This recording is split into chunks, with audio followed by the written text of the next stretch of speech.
Well, hi everyone. Washington Bridge in Rhode Island certainly back in the news.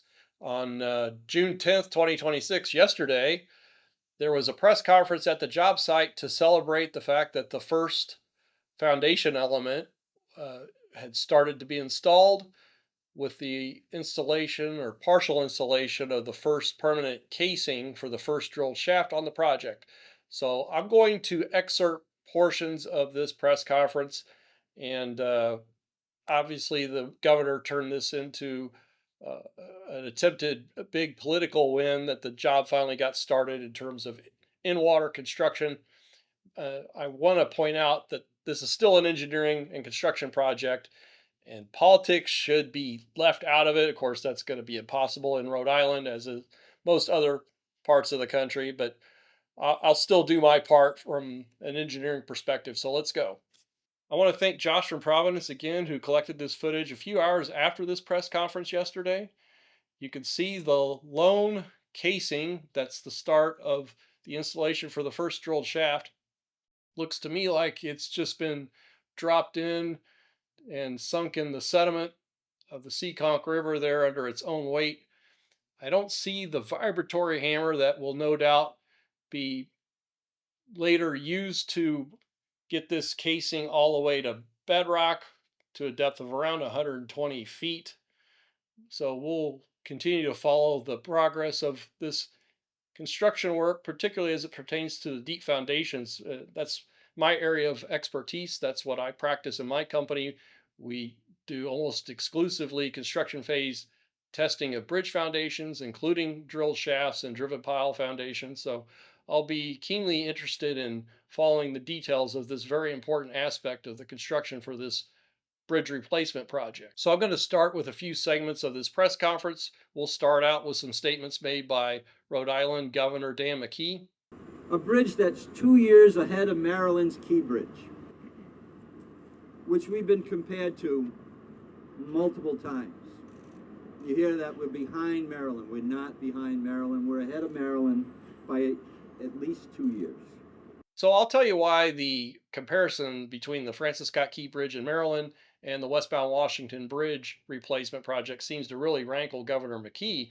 It's because Westbound Washington Bridge was taken out of service in December 2023, and the Francis Scott Key Bridge was taken out in March of 2024, and Maryland officials were able to get going on a contract for the design and eventual construction of a replacement bridge project well before the state of Rhode Island was able to, because they being the state of Rhode Island, under tremendous political pressure from Governor Dan McKee's office, put out a poorly defined or rushed job, a request for proposal for the replacement, design and replacement of the Westbound Washington Bridge, and there were no bidders. So Rhode Island lost an entire year on the start of a bridge replacement project. That's something they want to forget about, but that's the genesis for the basis of comparison between the Francis Scott Key Bridge and the Washington Bridge, even though the Francis Scott Key Bridge is a much bigger bridge. It's going to be at least 10 times more expensive than the Washington Bridge. I think the governor might as well just brag that it's so much cheaper than the Francis Scott Key Bridge, for all the sense that his protests about the comparison seems to generate. And the other thing I'll mention is the Francis Scott Key Bridge is really far underway with installation of their trestle pile as well as permanent foundations for the main span of the bridge. Let's go to this next segment. Crews are now installing the deep foundations for the new bridge. This starts with 32 drilled shafts going down to bedrock. Well, it's interesting that drilled shafts are a featured part of a press conference to kick off the start of a construction project for a bridge replacement. I'm involved with construction phase testing of bridge replacement projects all the time, and I can't recall once where the governor has been on site, where the local mayor was on site. So, generally, in the geotechnical realm, the foundation design and construction realm, if your foundations are getting a lot of attention, that's not a good thing. That means there's a problem or there has been a problem. And in this case, we know the problem has been the unscheduled, unexpected shutdown of the Westbound Washington Bridge, its subsequent removal, and then the mess up with the initial request for proposal that resulted in at least a year delay in getting Walsh eventually under contract to design and replace this bridge. And we've stepped up, and I've stepped up as governor to keep people safe and to build a new bridge. I don't know why he keeps talking about keeping people safe. Again, the decision to close the westbound Washington Bridge was an engineering decision based on observation of severe structural distress of the bridge, basically, discovery of broken anchor rods for the cantilevered portion of the bridge deck. The bridge was bouncing around under traffic. From an engineering standpoint, they had no choice to close the bridge and determine the path forward. And I don't know why the governor wants to take credit for that. His office should not be involved in that. I can't imagine a scenario where an engineer says, "Hey, we've got broken anchor rods, we've got excessive deflection of the bridge deck. We think we need to close the bridge, but tell us what to do, governor." And the governor decides whether or not to close the bridge. I mean, that's nonsense. But uh, I mean, I guess it's a better political talking point than saying, "Hey, we got lucky."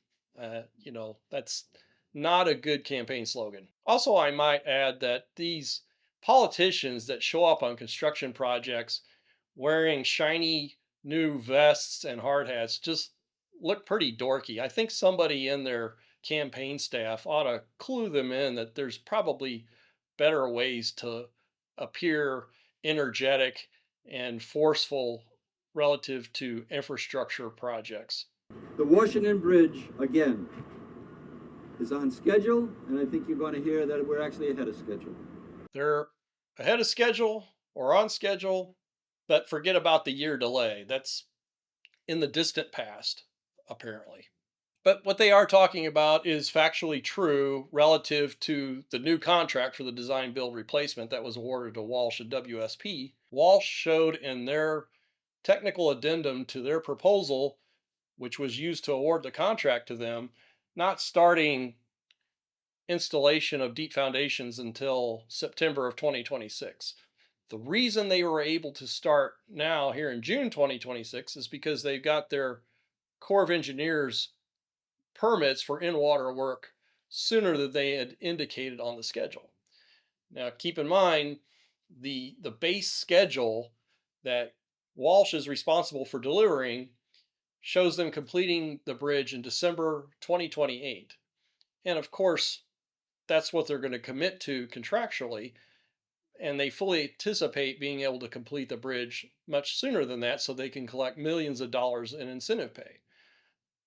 So everything that's going along here is consistent with their, I believe, absolute and likely expectation to complete the bridge and open it to traffic before November 2028. So let's hope no unexpected events happen in the interim. We're actually on some, what we're doing here today is actually ahead of schedule. I don't want to speak for the contractor. There are incentives in the contract that if they finish sooner, they'll earn incentives. But we are in a very good place. Everything is going well. I feel very confident that November 28 will be met or exceeded. Okay, that's Bob Rocchio, the interim director of Rhode Island DOT. He was named interim director after the departure of Director Alviti.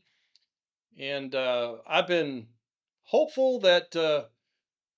Rocchio would be more in keeping with how an engineer would conduct themselves on the job. And unfortunately, he seems more interested in the political aspects of the job and frankly carrying the water for the governor and his reelection efforts. And no doubt, I think Mr. Rocchio is anticipating that if the governor's reelected, then he'll be named permanent director of the DOT and not just interim. So we'll see what happens there. As the head of RIDA, I am focused on transparency and communication with the public. But I've got a update video on that Cranston parapet wall failure where Mr. Rocchio made a number of statements, and I've been able to get public records to completely impeach many of the statements that he's made as being completely misleading for the public. I don't like it when engineers do that for political gain or for political motivations, but we'll save that for a future update video. Now let's listen to a statement by Walsh Vice President Chuck Parrish. Our trusted partner, WSP, completed the detailed design to procure and fabricate the materials needed to build the foundations that you see out on the barges here today. WSP is a very large engineering firm based in Canada. And interestingly, the government of Canada just kicked WSP off a major bridge project in Yukon Territory of Canada. And they say here a new engineer will be engaged to provide expertise and oversee the remaining work on the project, including soil remediation work. And here's the problem. I'll go back to earlier here in the statement. Concerns were raised in the summer of 2025 about soil conditions near the north and south abutments of the new bridge, resulting in the need for remediation work at both locations. Since then, the government has consulted with various experts to develop a permanent remediation solution. So this project is for replacement of a bridge along the Alaska Highway, a very important bridge replacement project. WSP was the designer, and you can see the new bridge off to the right. The bridge is completed. Unfortunately, they had movements at both abutments, instability problems, which also caused concerns with movement of the existing bridge.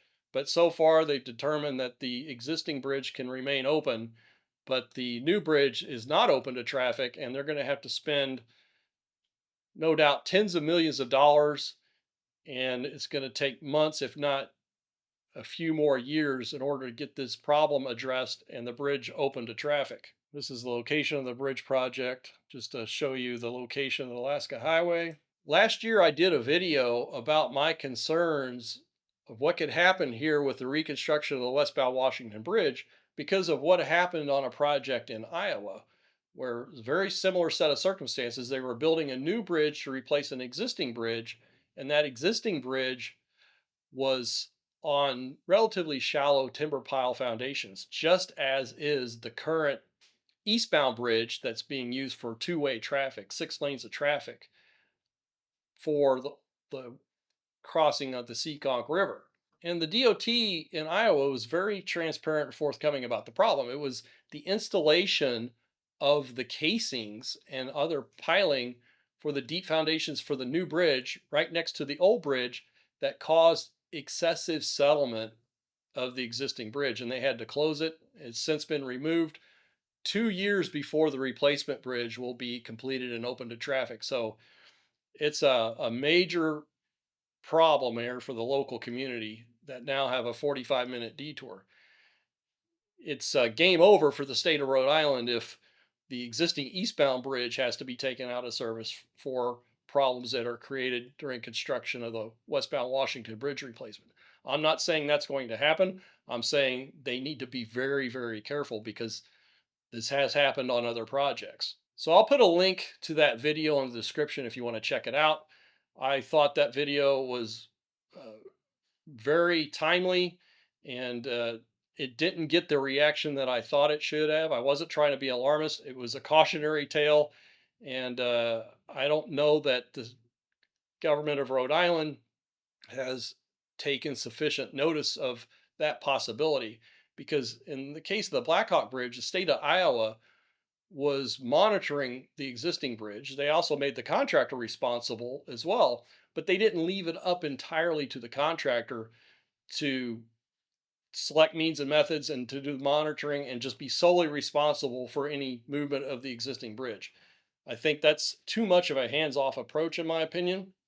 I think the state of Rhode Island should have brought in an independent consultant to act as owner's engineer to make sure that there would be no adverse impacts to the existing eastbound bridge carrying 6 lanes of traffic during the construction of the westbound bridge by Walsh. And the existing eastbound bridge is supported by timber pile that extend only 30 to 50 feet into the sediment of the Seekonk River. Now, as I mentioned on a previous video, Walsh is installing these casings for the drilled shafts, and they didn't highlight methods that would be low vibration installation methods like the use of a casing oscillator. That would have been a significant differentiator, in my opinion, in their technical proposal. So it would appear that they're only planning to use conventional installation methods involving a vibratory hammer for the installation of these casings for the drill shaft. So again, I'm still very concerned about the potential impacts to the existing bridge just because of what's at stake. But I will say, looking at the drone footage, Walsh has a very well organized and clean job site, so that's a good thing. I think, as they've pointed out, they've essentially constructed this same type of bridge at Chain of Rocks in Illinois. But to my knowledge, they haven't constructed a bridge next to an existing bridge that had relatively shallow timber pile foundations and is of such importance. I mean, there should be zero tolerance for any adverse impacts to this existing bridge. And obviously, contractually, they're required to not have any problems. But again, I don't think the Rhode Island DOT is being uh, vigilant enough in terms of bringing in an independent consultant to further ensure that adverse impacts don't occur to the existing bridge. So I'll continue to do updates about the Westbound Washington Bridge replacement construction project. I appreciate all of you who've contributed to buy me a coffee. I've used those funds to pursue various APRA requests with Rhode Island DOT, and I have gotten a lot of great information that I can use to really dig in depth and expose truly what's going on with Rhode Island DOT on these projects, because what I found is the details often contradict the official statements made by Rhode Island state officials. So if you're inclined to contribute to that effort, I got a link in the description. I also want to thank the channel members and those of you who have contributed to Super Thanks. Those are additional great ways to support the channel. So stay tuned for future videos, everyone.